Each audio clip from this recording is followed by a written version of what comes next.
साल 2025 में सीएम योगी दो शहरों का नाम बदल सकते हैं, जिसमें पहला होगा संभल और दूसरा बरेली।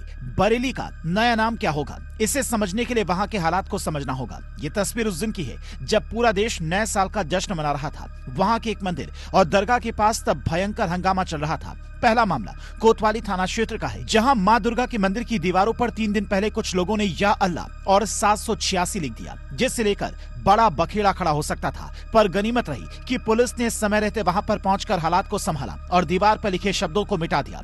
मंदिर के आसपास सीसीटीवी न होने से आरोपियों की धरपकड़ में मुश्किल आ रही है, लेकिन पुलिस का दावा है कि आसपास के इलाकों की सीसीटीवी फुटेज के जरिए वो आरोपियों को जल्द गिरफ्तार कर लेगी। हालांकि ये मामला ठंडा भी नहीं हुआ कि दूसरा मामला बरेली के उसी मंदिर से कुछ दूरी पर बनी आला हजरत दरगाह से सामने आया, जिसका एक वीडियो सोशल मीडिया पर वायरल हो रहा है। दावा किया जा रहा है कि मदरसे में पढ़ने वाले कई छात्र जो दरगाह जा रहे थे, उनमें से कुछ युवकों ने जबरन नारा लगाने को कहा और मारपीट की, जिसकी जांच भी बरेली पुलिस कर रही है। लेकिन सवाल ये उठ रहा है कि आखिर माहौल बिगाड़ने की कोशिश कौन कर रहा है। बरेली में कुछ दिन पहले एक घर के अंदर अवैध मस्जिद बनाए जाने को लेकर भी हंगामा खड़ा हुआ था। एक मौलाना ने बीते दिनों ये कहकर सुर्खियां बटोरी थी कि बरेली की सड़कों पर अगर त्रिशूल लगेंगे तो हम भी इस्लामिक झंडा लगाएंगे।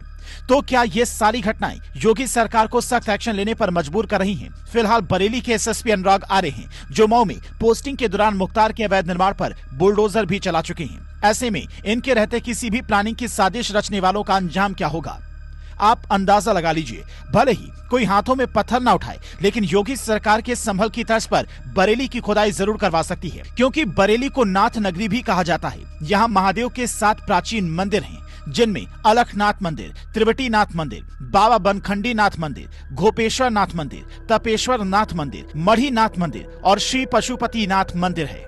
इन सभी मंदिरों और वहां के शिवालयों को आपस में जोड़ने के लिए योगी सरकार नॉर्थ कॉरिडोर बनवा रही है, ताकि वाराणसी में जैसे काशी विश्वनाथ कॉरिडोर बना, उज्जैन में महाकाल मंदिर का कॉरिडोर बना, ठीक वैसे ही नाथ नगरी बरेली की प्राचीन विरासत वापस लौट सके। योगी सरकार ने नाथ कॉरिडोर के लिए करीब 75 करोड़ का बजट प्रस्तावित किया है, जिसके तहत 32 किलोमीटर लंबे रास्ते का सौंदर्यीकरण और पर्यटन विकास किया जाएगा। पूरे शहर में बिजली के खंभों पर त्रिशूल, ओम के निशान और वॉल पेंटिंग भी कराई जाएगी, जिससे एक वर्ग विशेष के कुछ लोगों को अभी से चिढ़ होने लगी है। शायद इसीलिए अभी से ही माहौल बिगाड़ने की साजिश रची जा रही है, क्योंकि इसी बीच महाकुंभ का सफल आयोजन कर योगी सरकार दुनिया भर में अपने सख्त प्रशासन का नया मॉडल दुनिया भर में पेश करना चाहती है, जिससे कुछ लोगों को ऐसी आपत्ति है कि वो लोग अलग अलग शहरों में माहौल बिगाड़ने की साजिश रचना शुरू कर चुके हैं, जिन्हें वक्त रहते बेनकाब किया जाना बेहद जरूरी है। योगी सरकार ये बात बहुत अच्छी तरह से जानती है कि संभल में जो हुआ, वहां की प्रयोगशाला में अब तक जो जानकारी निकल कर आई, वो साफ इशारा करती है कि यूपी के कुछ खास इलाके,